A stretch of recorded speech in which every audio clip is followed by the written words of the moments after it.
Well, Holly Toe again, everyone. We are out here at the Colgate Cemetery. Very quiet and peaceful today. For August day, it's really nice. It's not terribly hot. Just got a really nice breeze. And this is August 24th. August 26th, 2012 is when my dad passed. And just really had started on the journey that I'm on now, and I'm just thinking of how living my dream of doing things like this and writing books and all was his dream. And I don't know, just being at the cemetery made me think of that. But we're here today for Otis W leader, who was a World War I veteran, known as the Ideal American Doughboy or Mr. American Doughboy. And I have not been to his final resting place here. Again, we don't make it up this way very often, this part of Oklahoma, but wanted to make this special trip to honor him. We started off the day at his birthplace around Allen, Oklahoma. Some say he was born Citra. I actually found out today that there was a Leader community. It was called Leader Community near Allen.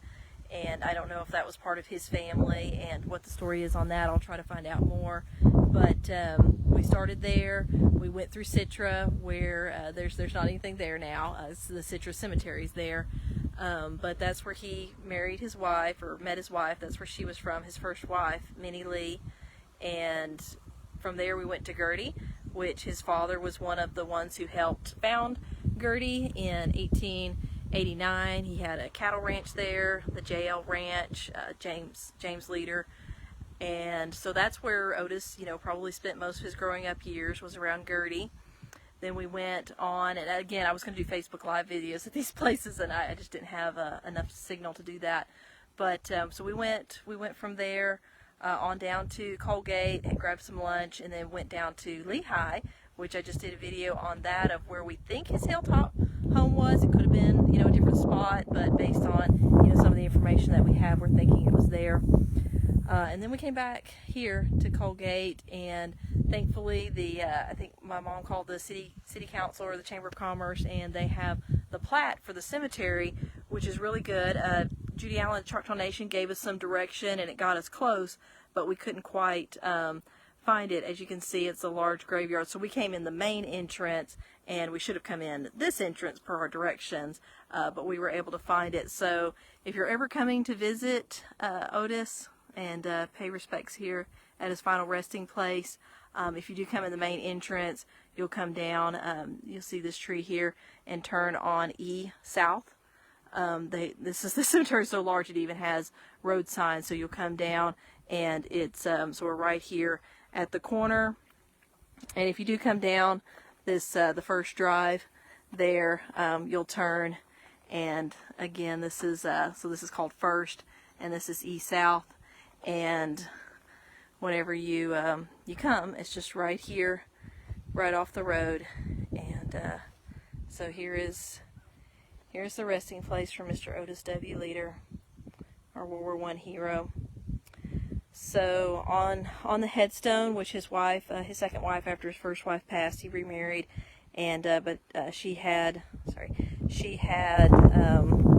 applied for the Army, the military, to do his headstone, and they did it per his discharge papers. And we have a lot of records and evidence that he was actually a sergeant. We think it was maybe a field commission, and it just didn't make it on his records. We're not sure. So it does have, of course, Oklahoma.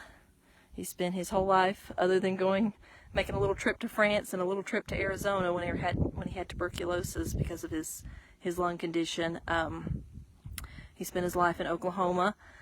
Corporal, I'm not a military expert, but I believe I confirmed this being OS, Overseas Casual Convalescent Detachment, which he was wounded and gassed and was still recovering when he came back. So he was detached from that. Otherwise, it would have 1st Division, and he was in the 2nd Machine Gun Battalion, 16th Infantry of the 1st Division. We have World War I. The SS, if I remember correctly, that's for Silver Star. That's for his wounds. He was wounded twice. And then PH, Purple Hearts. They didn't have Purple Heart during the First World War, but he did receive his Purple Heart later on for that.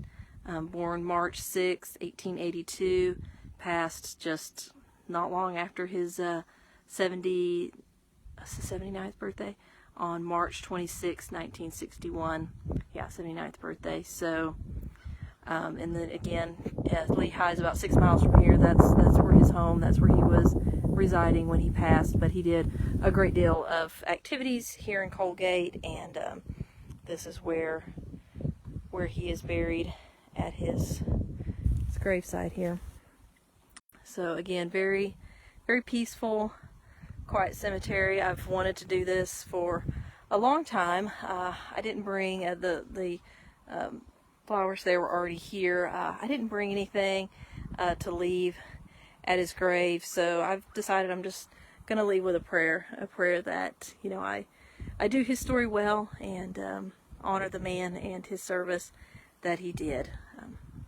So, Mr. Otis W. Leader, we salute you.